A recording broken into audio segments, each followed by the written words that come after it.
Hello and welcome to Not That This, the pop culture talk show where I interview artists and influencers to find out their fool's gold and hidden gems, those massively popular things that they hate and those unknown or underrated masterpieces that they love. My name's Geraint and I am your host. So, episode 22. Sorry for the delay. It's been a while since the last one. I got quite ill. Part of that was that I went deaf temporarily, thankfully, but you'd be amazed at how difficult it is to edit a podcast when you can't actually hear it. Anyway, my guest today is brilliant. Her name is Alejandra Gutierrez. She's a comic book artist from the United States of America. Not quite so united anymore, but then who are we to judge? It's actually a very good time to be back in terms of this episode. Alejandra's latest project comes out this week on Valentine's Day. It's issue 2 of the Image Comics book Twisted Romance, written by Alex De Campi, so you can check out her mad skills almost straight after listening to her mad opinions on pop culture. I love this episode. I had a lot of fun in this interview. We spoke over Skype, so there's a bit of audio trouble, but genuinely you can hear everything just fine. Here we go. Hello, Alejandra. Hello. Thanks for joining me over Skype. Yeah, thank you for having me. No, yeah, I'm really excited. So we actually have a mutual friend, don't we, in Stefan Allen. Yeah, he's great. Yeah, he's a lovely, lovely man, and he put me in touch, and I was sort of really excited with that, because I haven't really spoken to many artists yet, like people who draw, which is your thing, right? Yeah. So, like, how do you... Actually, here's something I wanted to ask you, because I've been looking through some of your stuff, you know. You draw quite a lot of sort of sexualized stuff, I suppose. Like, you seem quite interested in, like, the human, like, sexuality disposition. Yeah, the naked human form. Yeah, I do a lot of porn and erotic work for no good reason. I guess I don't know. I've always kind of... I haven't been drawing forever, like a lot of people. They're always like, oh, I've been drawing since I was let off. I don't know, I started when I was a little bit older. So kind of, I immediately kind of jumped into a lot of more erotic work. But I don't know. I mean, I don't really have a good answer as to why I tend to lean more towards that. I mean, that's fair enough. Like, so how did you get into it then? If you didn't get it, like, because like you say, a lot of people, like, that's the thing that they start doing when they're a kid. Like, how did you, like, discover this medium, I suppose? Yeah, so I started drawing more when I was a senior in high school. So I was probably around 14 at the time. And at the time, I was only drawing, like, I literally will only draw, like, dresses on dress forms. I would never draw, like, people or anything, just, like, outfits. And I wanted to go to school for fashion design. Okay. And that's kind of how it started. And then I went to school for graphic design instead. And I kind of started drawing a little bit more there. And that's kind of around the time I got into comics. And then I kind of just started from there. But I feel like I just kind of fell into making comics, not as like oh my God, this is totally what I'm going to do with my life. It just kind of happened. Right, yeah. Yeah, I write a lot about technology, actually, and I don't know how I got there. Yeah. So, like, you've got something really exciting coming up, don't you? You've just been...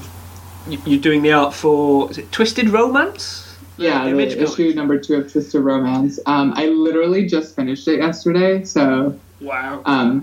So yeah, it's coming out in February 14th. That's when my issue comes out. Twisted Romance is going to be like a weekly anthology that runs all through February. Comes out by Image Comics. Has a lot of really cool people in it. And then the writer of all the main stories is Alex De Campi, who is a really, really good writer. Great. Like, how do you get stuff like that? Like, is it just, does everybody know each other and, like, you've got each other in the back of your minds going, oh, I know who's going to draw this for me, I know who's going to write this, you know? I mean, kind of, yeah. Like, comics is a really small community, and it kind of, a lot of it just happens by you just putting yourself out there. Okay. This is going to be kind of like, I guess, I kind of call it my kind of comics debut because I've only ever been published once before for this anthology that IDW put out called Love is Love. But yeah, it was just kind of a thing of like we followed each other on Twitter, Alex and I, and she knew my stuff. And then she just messaged me one day and she was like, hey, I'm doing a romance thing. Do you want to draw one of the issues? And I was like, yeah, Abby. I mean, that sounds amazing. Like, what? And I wish it was kind of that easy to get other jobs. Well, yeah. So if you don't do like a lot of comic stuff, like what is the rest of a life of an illustrator? I suppose. Like, what is? Well, I mean, lately I have been leaning more towards comic stuff, and I have a couple other projects that I want to do in the comics like medium, I guess. I was never much into like the idea of being a freelance illustrator that just did like editorial work or like, yeah, just freelance illustration work. Yeah. I kind of always wanted to do something that involved some sort of storytelling, be it whatever medium that was. And then it turned out kind of comics like falling into my lap was kind of perfect because it was like, well, it involves drawing, which is great. It involves storytelling, which I love. It's just kind of like, it's one of those mediums that like, it's a creative output that has everything in it. So you can kind of like get a little bit of everything in comics, I guess. Yeah, no, I mean, definitely. Like, I think, you know, I love comic books. Like, I think a lot of people don't realize. I mean, I think maybe because we've got so many like superhero movies now. Like, but comics is quite a small industry, really. Is like yeah, it is very, very small. Yeah, but even in terms of like the fandom, like, you know, big comics, they sell a few 100,000 issues, maybe. Like, it's not like this global heavyweight thing that I think it looks like from the outside.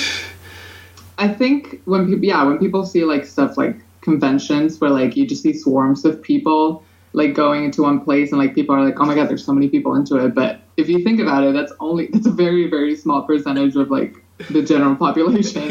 yeah, absolutely. Especially if we're like kind of dividing it into like the big two and then the rest of the comics industry. It's kind of like, yeah, there's definitely a higher percentage of people that are into like superhero comics, and then even less that are into the rest, I guess.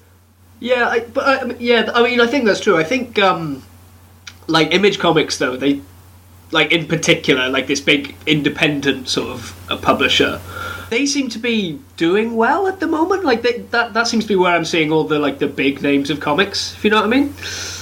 Yeah, I mean it is the like top independent publisher, so a lot of people are gonna like flock to that one a little bit more because, I mean, if it is the biggest, you're gonna get the most money out of it, and everyone loves a little bit of cash.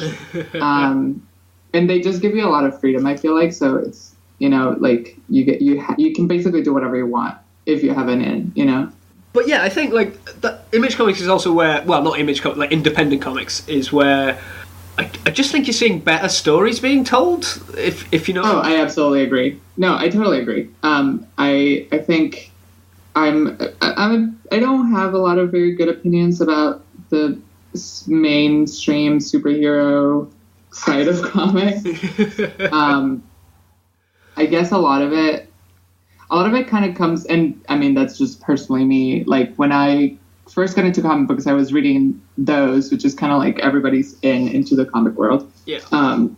And at the time I was like, oh, you know, I could probably do this. I could probably, you know, draw comics or whatever. But then you get like disillusioned really quickly because the stories are not very good. The standards are not very good, but then it's kind of impossible to, you know, work for them because they kind of prop it up as like it's like the cusp. It's like what you do when you're like amazing. It's like the best of the best, but it really isn't. Yeah. So like it kind of like turns you off a little bit. And like for like the longest time, I was like, oh, I'm done with comics. I'm not doing that. Like that's not for me at all. And then that's when I found like more like a bit more of the indie comic scene, and that's when I got back into it because I was feeling like it felt more like welcoming and more like accessible, I guess. And I suppose it's true in sort of movies and TV as well. Like on the independent scene, there's just a lot more freedom to tell stories that the bigger ones might feel are unsafe, I suppose. Yeah. And people don't often realize that, yeah, it's people making those stories, at least specifically in superhero comics. Yeah. It is people making these stories, but they are corporations at the end of the day. And a corporation is going to do whatever's best for the corporation, and it's not going to think about anything else. So when it comes to kind of being able to tell stories that way, it seems very stunted and like kind of pointless. Yeah, I 100% agree. And like you say, like corporations doing what's best for corporations. Like, you know, I think there's been a lot of resentment. This will probably change soon, but with like Marvel, for example, with like what fans feel as the mistreatment of the X-Men comics, which seems to be linked towards where the rights for the movies exist and stuff. And so like creators like within that, like they're really restricted by stuff that's even outside of the realms of the actual industry that they're in, which must be so frustrating. Yeah, I feel like you have to be a very specific type of person to enjoy. And I'm not here to like, you know, shit at everyone's livelihood or whatever they want to do. But I feel like it does take a very specific type of person to be comfortable working in that sort of environment, because you are very like restricted, and there's a lot of things that like you can turn something in and they can just change it, because of course it's like you have all those rules, like you said, you're very restrictive, so you could do something and they could change it without telling you. Yeah, absolutely. And yeah. I mean, I think that's why you're seeing so many, like, you know, Jonathan Hickman, I think, is a big one in the last few years, like, runs this huge story for Marvel, and then basically quits and just goes and does his indie stuff. And, like, you can see why, I think. Like, you need to get on that machine. Anyway, let's while we're bagging on big popular stuff, let's find out your fool's gold. What's out there that's really popular that you hate? I really hate Star Wars and Star Trek, and I guess I'll start with those two.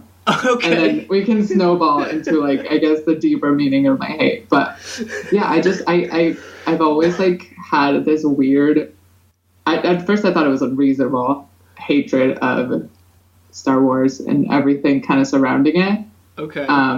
It's funny, my boyfriend has to like, he doesn't have to, but like the only time he watches Star Trek or Star Wars stuff is when I'm asleep. Like it's like his secret like weird porn that he's like has to like watch in secret or something, and I'm like, you can watch it around me, but like I just hate it a lot. So okay, so we will take it one at a time then. So what is it about Star Wars in particular that you like? I mean, what turns you off this stuff, I suppose? I mean, like I said, I guess at first I thought it was very like unreasonable, because I've always just kind of hated them. Like I don't remember a time where I didn't just have like utter disdain for these two properties. And I used to be like, oh, it's everything that's like in space, I hate it. But that's not true. Right. I guess a lot of it I think has to do with kind of the culture around it and like mainstream nerd culture in that regard. I like to pretend I'm like an 80s high school cheerleader and I'm just like mean to all the little nerds out there. And that's why I hate it, I guess. Okay, all right. So like, but it's not sci-fi brackets general then. It's no, specifically and I thought it was. Okay. Because I usually was like, I'm not into sci-fi at all, but I was just, I guess I was limited in my knowledge of sci-fi, and then somebody opened my eyes and I was like, oh, sci-fi is actually very fun and very cool. It's just those two properties specifically, I can't deal with it. Every time something comes up, I'm just like, God, it's so stupid. Which, again, whatever, you can be into whatever you want. I'm not judging anyone, but it's just not for me. You know, I just can't do that. Okay, yeah. I mean, do you think it's maybe part of the, because picking those two properties specifically, because there's a big war with those fandoms. I mean, there's a perceived war with those fandoms. I think there's quite a lot of overlap. But do you think that's maybe part of it? Like the whole Star Wars versus Star Trek thing? Like it has to be one of these two? It could be. And I think, like again, I feel like it's, like, such the pinnacle of, like, nerd culture to be into one of the two, at least. Yeah. That I just, for some reason, have, like, an aversion to that. And I know a lot of people that are into, like, nerdy stuff, and I guess you could consider some of my interests kind of quote unquote nerdy, but I kind of just hate that word. Yeah. I remember this one time I had a really funny interaction on Twitter where I was just, I kind of just said something along the lines of like, oh, I hate nerds or something like that. Because, of course. And somebody was like, well, but you work in the comics industry. How can you, doesn't that make you a nerd? And I just said like, ew, no. And they just kept replying to me like, yeah, but you know, like you kind of work with it. And I just kept replying to that person, ew, no, over and over and over again. Because I don't know if it's just like an underlying persona of mine to just be like the meanest sort of like Southern California girl that can be around to like every little geek in school or something. Like, I think nerd used to be a bad word, and I think now a lot of people have taken it on. I think maybe that's what I hate, that it's just kind of like this weird badge of honor, and I'm like, being a nerd is not cool. Like, you can be cool and be into nerdy shit, but it's not, you know what I mean? Yeah, I think particularly think it's super cool. I mean that's particularly weird with Star Wars, I think, because like Star Wars is huge. Like, it's not like I don't think it's a nerdy thing. It's a big blockbuster thing. Like, everyone goes to see Star Wars. Like, it kind of annoys me when people like Star Wars fans say they're nerds, and I'm like, yeah, but you're not. You like the most popular like corporate behemoth in movies. Yeah, and I mean, as far as like science fiction goes, Star Wars is just not very imaginative in that department anyways. I even heard somebody say today actually, was it today? Maybe. They were saying how like Star Wars isn't sci-fi, it's fantasy. And I was like, oh my God, that makes so much sense. Because it feels very lacking in that department anyways. It just feels very more like if they just replaced space with like medieval times, it would be the same thing, you know? Oh yeah, absolutely. I mean, that's the thing I say all the time, actually, that exact point. Because I like Star Wars, but I am annoyed by people who call it sci-fi. Yeah, I don't see how it can. Yeah, I don't think it is. Yeah. Oh my God, breakthroughs, moments. Yeah, I mean, I think like fantasy tends to deal with archetypes and like the hero's journey and stuff. Like, whereas sci-fi tends to be more sociological. I think it's meant to be like a mirror, a reflected mirror on society. I really enjoy sci-fi stories that are very like human and very like focused on like human characters or like humanity, be it whatever race it is, but like at least some like a sociological aspect of it that just kind of isn't a weird science fiction setting. I think those are like the coolest type of sci-fi stories. Yeah, me too. Like, I mean, I think they're the true kind of sci-fi stories. You know, even going back to like, oh yeah, all those fake sci-fi nerds. Bye. Damn right. Like, but you know, from like Shelley's Frankenstein, like that's where sci-fi was born. I think like that. You know, it's about a mad scientist who creates a monster, but actually, like, it's this whole thing about what is humanity and like the reaction of the popular. Like, that's what sci-fi is about for me, which is why, incidentally, I love Star Trek. Just saying that now. You know what? We all have our faults. Nobody's perfect. He seems like a really nice guy, and we all have our things. You know, it's fine. I don't judge.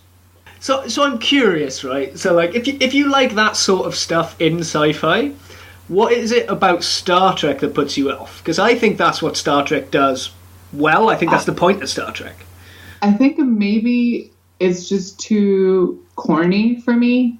Okay. It might feel a little hokey. I don't know. I tried watching an episode of the newest. Is it the newest Star Trek? What's it called? Like Discovery. Yeah. Yeah.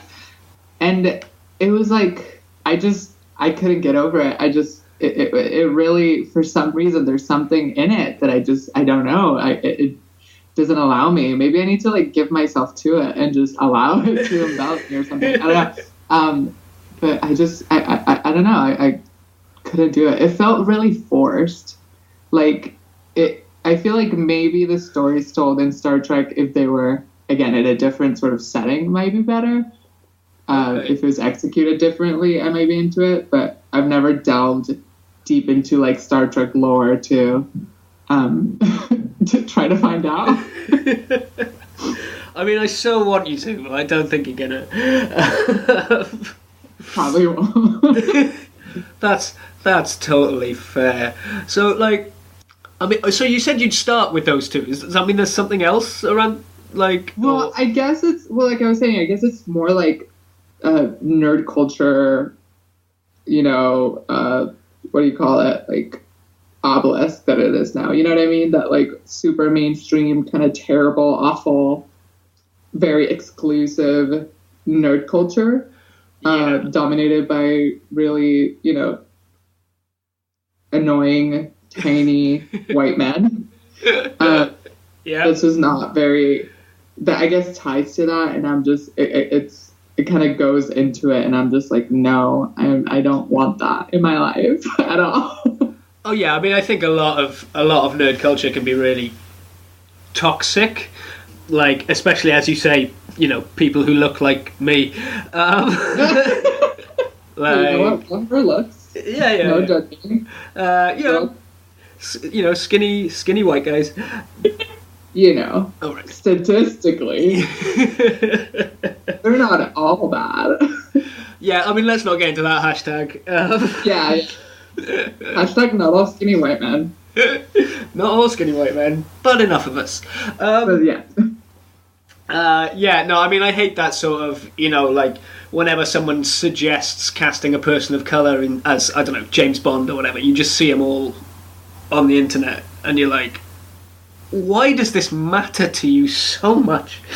Yeah, it's kind of ridiculous. My favorite is, so I like to play a lot of Overwatch.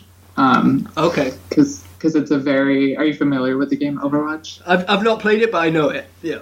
Okay, yeah, because it's just, like, very, like, cathartic to just, like, kill all these, like, colorful characters to me. And I guess one of the characters, the main characters, Blizzard, the company, like, kind of made a thing about her being a lesbian. And my favorite thing is all the people that complain about it. I was saying that, like, it just, like, it, like, ruined the game for me. And I'm like, why? It doesn't matter. Like, what the hell? How does that interact with the mechanics of this at all? Yeah, I don't know. I don't know if they think that this character is going to just start making out with all the other girl characters in-game for some reason. And even if they do, like, hey, you know, that's always fun. So, like, what's the problem? I mean, that's so weird. I did not know of that controversy. Yeah, it's super bizarre. Especially when, like, a lot of the guys who, like, complain about, like, characters being lesbian or whatever, you know what's in their, like, porn search history. Yeah. You know. It's all girl on girl. Because those are the type of men who are, like, super insecure into watching, like, straight porn because it has dicks in it. That's why.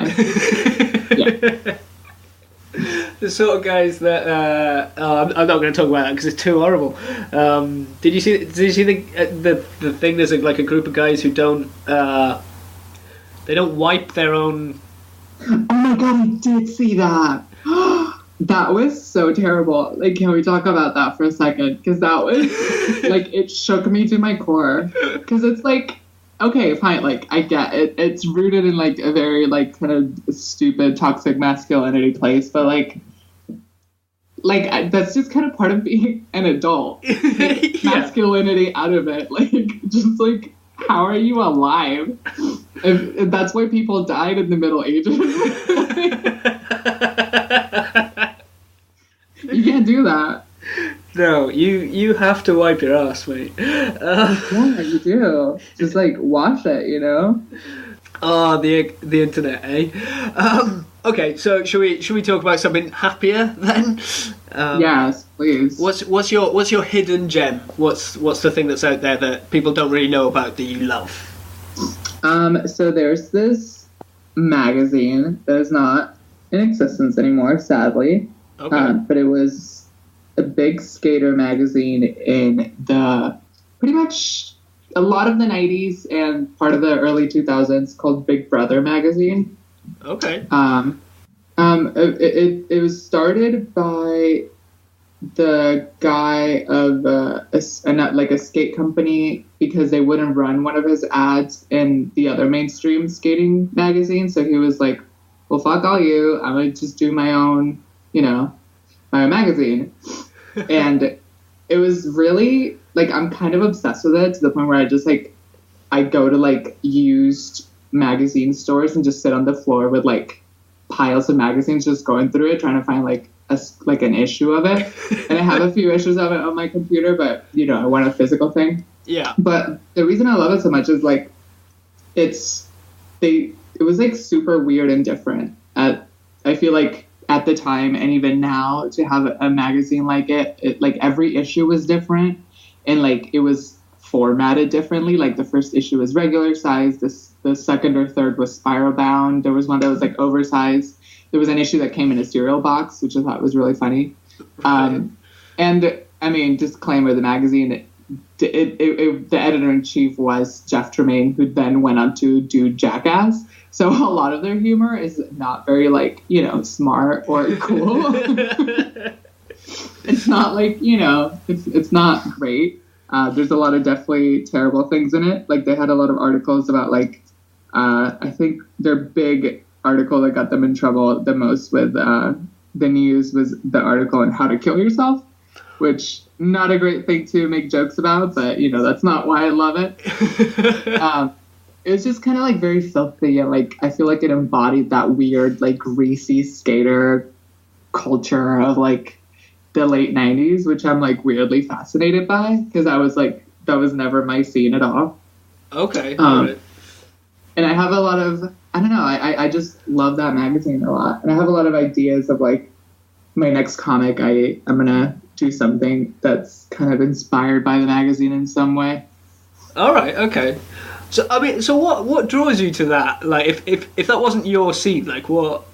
I guess a lot of it wasn't my scene because I didn't live anywhere that had that sort of scene. And I was too young at the time. I mean, okay. I was born in 94, so, like... You were born when? In 94. That is sickening. Yeah. I'm a tiny baby. So, like, I mean, obviously, I was a toddler in the 90s and, like, a young kid in the early 2000s. So, like, my interactions were more with, like, Britney Spears and, like, Spice Girls and dumb movies at the time, not, like, grungy skater. Okay, all right. I'll allow it. Thank you so much for understanding. So it's more like it's like it's like people my age who are obsessed with the 60s, I suppose. Like, that's what you're. Maybe I'm not, like, super. Well, I mean, I don't know. Let's think. Let's have a moment. Let's have an introspective therapy moment. Okay. I don't know. I don't think I'm particularly fascinated by most facets of the 90s because they seem terrible. I mean, there's a lot of great media of the 90s that I adore. Right. But it, like, the fashions were bad. So let's not even go there. So I don't know if it's specifically the era as much as it is just kind of like how it doesn't really care about anything but just being, like, the most giant asshole in the world just for fun. And I mean, granted, that's not the best way to live your life if you're going to be toxic and, like, hurting people.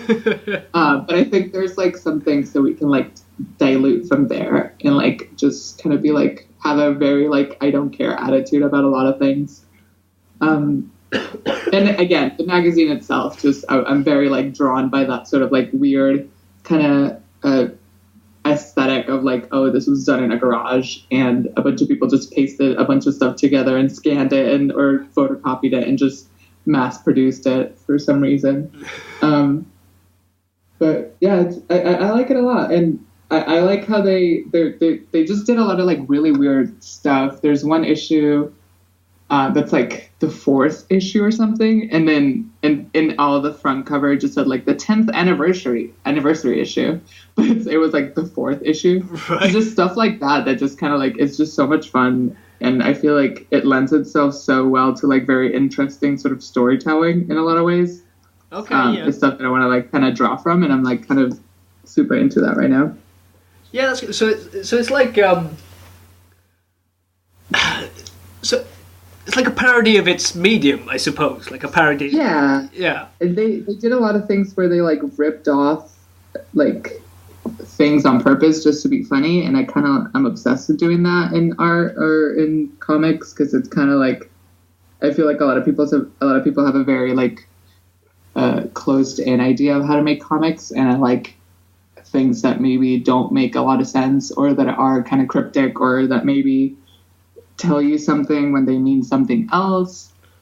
I don't know, yeah, just kind of that sort of weird aesthetic, and I don't know, I like it. Well, that's don't judge me, okay? You can watch your Star Trek, I can have my thing. Yeah. I mean, you absolutely can have your... I mean, that's what this podcast is about. Exactly. I mean, so if this is a thing that, like, existed before you were at any sort of reasonable age... Yes, go on. How did you discover this thing? Like... So, goes back to Jeff Tremaine. So a lot of the people from Jackass, if not most of them, kind of came from Big Brother magazine. Okay. So the reason Jackass got started... I'll get to the point, I promise. The reason Jackass got started was because... Big Brother magazine did a bunch of skate videos that were more just them doing like weird Jackass type stunts than Right. skating. And then one time Jeff Tremaine, I guess, just did kind of a supercut of all those dumb stunts and sent it off to different networks, and MTV was like, let's make this into a show. And that's kind of how Jackass got started. Like Johnny Knoxville, Chris Pontius, and all of them, they worked for the magazine doing a lot of things. And I am obsessed with Jackass. Right, So okay. that's how I came across Big Brother magazine, just kind of reading up on the story of Jackass. I love Jackass so much. I watch the show and the movies at least once a year, if not more. I think it's the dumbest thing. Like, I don't know why I think it's so funny, because it's just the stupidest thing, but I just love Jackass so much. And its spin-off show, Wild Boys, because that was a hidden gem. Not a lot of people know about that one. No, I did not know about that. Wild Boys was just Steve-O and Chris Pontius, and like they went to like different exotic locations and just did kind of stunts with animals, usually. Okay. That was pretty stupid and fun. I mean that's the point of Jackass, isn't it? Stupid and fun. Yeah, exactly. I mean, it was kind of like Jackass specifically. It was kind of revolutionary, I suppose, at its time. Like it basically did YouTube videos before YouTube videos were really a thing. Yeah, I guess so. Yeah. So you Which is get kind of what skate videos were, though, at the time. Just kind of like. yeah. But yeah, what were you saying? I can't remember. It's always fun to see someone get, hit in the nuts. That's, I mean, just like the most basic humor, like just the most like inane things we can think of, and that's what's gonna make me laugh. Because of course. Okay, brilliant. Big Brother magazine. Never heard of it. I will probably never see an issue. Yeah, probably not. They're really hard to come by. I was really excited because somehow my boyfriend had an issue of it in one of his like boxes when we moved recently. Oh wow! And it was like an issue from like 1993 maybe, and it's like maybe the 10th or 12th issue or something. And I keep it, girl. I keep that thing in a locked box, in a safe, in glass container, in like like stasis, cryogenics, everything you can think of, because it's like so precious to me. Wow, yeah. That's such a weird...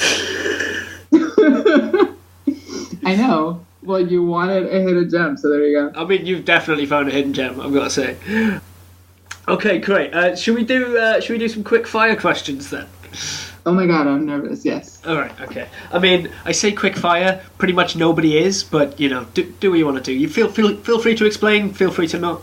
Doing my game show fantasy right now. Okay, so what is your favorite TV show? Oh, Don't Trust the Bitch in Apartment 23. Oh, that's a great show. Isn't it so good? Yeah, it's really good. It only lasted like one season, wasn't it, or 2 seasons?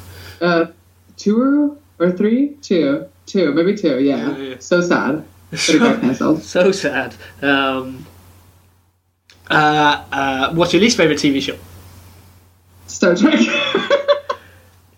God, Stefan told me you were cool. Okay, I'll choose another one. Oh my god, I used to really hate the Teenage Mutant Ninja Turtles. Like, I still hate them, but like when I was little, it was like I could not see them on TV because I would like flip out. Really? Yeah, I hate them. I hate those green things. Fair enough. I feel like you need to talk to someone about that, because that sounded like pathological, not... Yeah. Hidden, like, primal fear. Like, what's the first thing human beings were ever afraid of? It's the Teenage Ninja Turtle. Okay, what's your favourite movie? Oh, Spring Breakers. Oh, I don't know that. It's the movie directed by Harmony Korine. Okay. And it stars James Franco in his best role ever, and probably the only role I enjoy him in. Right. And a group of 4 girls. I don't remember the name of the actresses, but whatever. But it's basically a story about these 4 girls who rob a restaurant to go to spring break and have a lot of fun and get involved in some illicit activities, a lot of drug use, a lot of sexual stuff, I guess. It's very fun, and it's shot very very, very stylish, and like a lot of neon colors, and edited super cool, and like weird cuts and jumps and stuff. So I really enjoy it. Cool. All right, I'll have a look for that. Your least favorite movie? Oh God. I'll tell you the only movie I've never been able to like sit through is Repo, the genetic opera. I think that's what it's called. It's a weird sci-fi musical that has Paris Hilton in one of the roles for some reason. And don't get me wrong, I love me some Paris. I love me some Paris, but her only good role in her acting career was House of Wax, and that's saying a lot.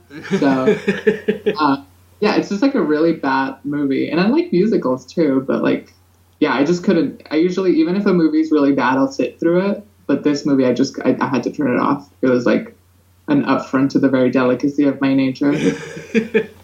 Wow. Yeah. Okay. I can feel that. Okay. So it's you, right? So let's do. What's your favorite comic book? Ooh, see, that's a hard one. I can tell you the comic book that I have a lot of favorites. But for example, the comic book that I read that kind of got me back into doing comics and kind of back into reading them was Multiple Warheads by Brandon Graham. Okay. And my other favorite comic is Snot Girl by Brian Lee O'Malley and Leslie Hung. And that one's coming out right now. It has 1 trade so far and then a few issues. Okay. But it's my fave. All right, cool. I'll have a look for that. What's it about? It's called Snot Girl. That's hard. Snot Girl, yeah. All right. It's about a fashion blogger who has allergies. No, but she's like, it's about a fashion blogger, like her group of people around her, and how everyone's just kind of the worst person alive. All the characters in that comic are kind of terrible and horrible. And there's some kind of like weird mystery in it. I don't know, it's really fun. Okay, all right. Have you ever seen Gossip Girl, the TV show? Excuse me. I have 2 volumes of the Gossip Girl adaptation manga sitting next to me. So yeah, I have seen the Gossip Girl TV show. Oh wow! I mean, I hate the Gossip Girl TV show. It's the best trash TV.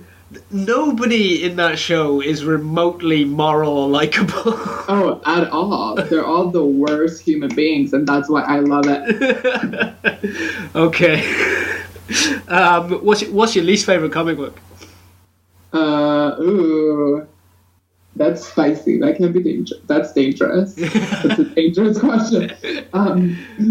You could. I'm like looking around my apartment to see what's on the shelves that I hate. God, I don't know. I usually just, if a comic doesn't look interesting to me, I just don't read it. Okay. Yeah.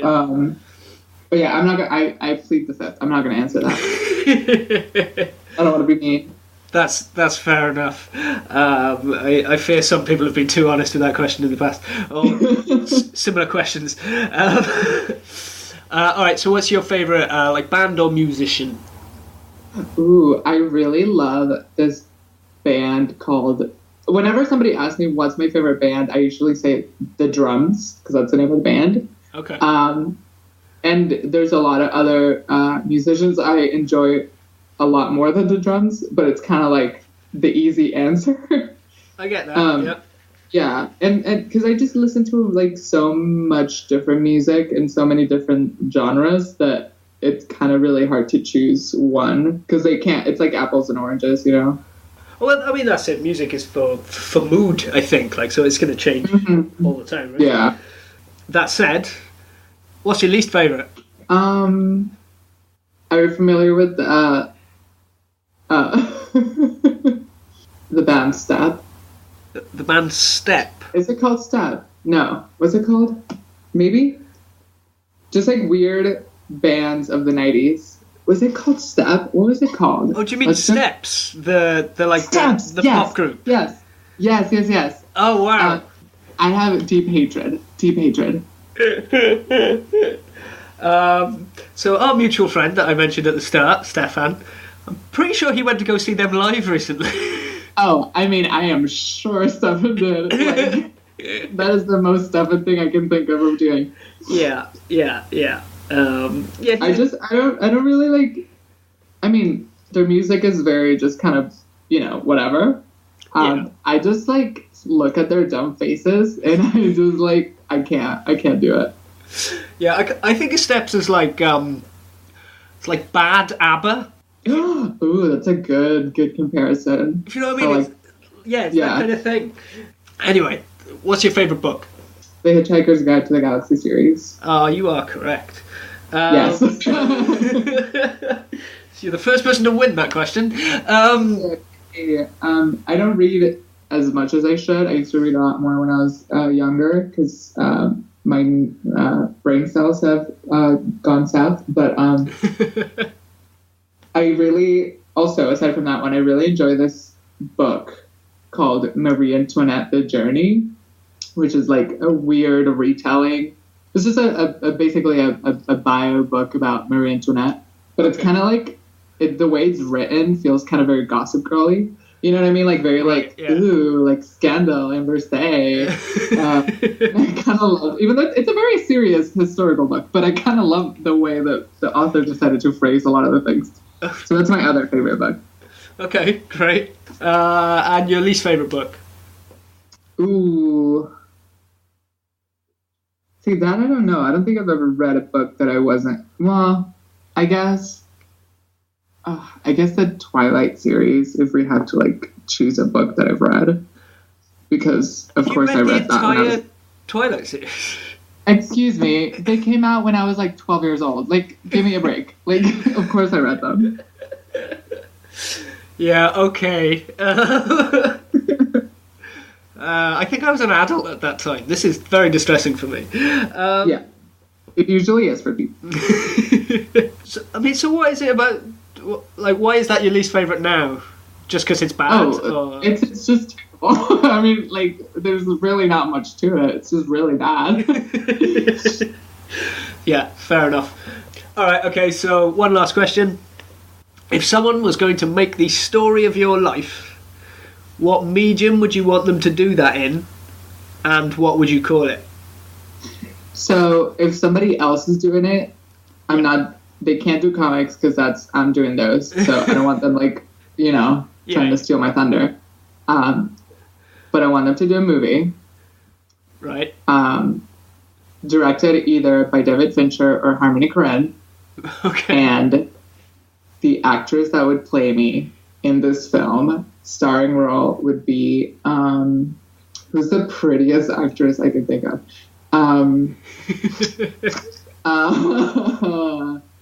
God, so hard. So many pretty actresses out there. I don't know, just like an unknown Colombian actress that's just like, I don't care how she acts as long as she's like the most beautiful girl in the world. she's done. She's got the job. She's got the gig. Amazing. And what would it be called? It would be called Long Bangs, Heavy Powder, Look Down, Walk Fast, No Spook. Wow, I mean that's a considered. You've thought about that, haven't you? Yeah. That's what it's gonna be called. Amazing. That sounds. I mean, I'd read it or I'd watch it. But then you've done some very good casting. Of course. I mean, duh. All right. Thank you very much, Alejandra. Yeah, thank you. It was really fun. Yeah. Keep smashing it. I will.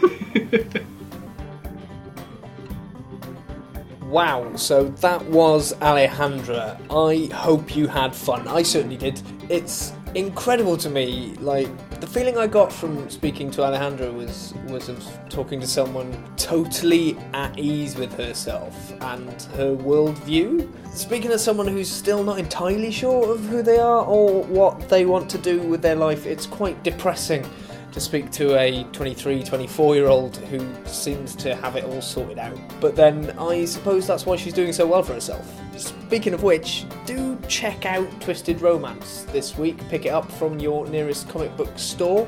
Not just for Alejandra, but also Alex De Campi, who's a wonderful writer. Seriously, if you like comic books but you haven't really checked out the indie side of the industry, go and do it, because there are some incredible works of fiction being made outside of Marvel and DC. Anyway, that's almost that. It takes time and money to make this podcast, so if you want to support it, you can do that over on thatthispod.com. If you want to send me an email, you can do that at geraint@thatthispod.com. The next episode is with my good friend, comedian and writer-actor Leroy Brito. It's one of the first interviews I recorded, actually, but I lost the file for ages. I had it in an unnamed folder on my computer. But Leroy's a very funny guy, really dry, succinct. It's a lot of fun. So do check that out. Anyway, I'll catch you then.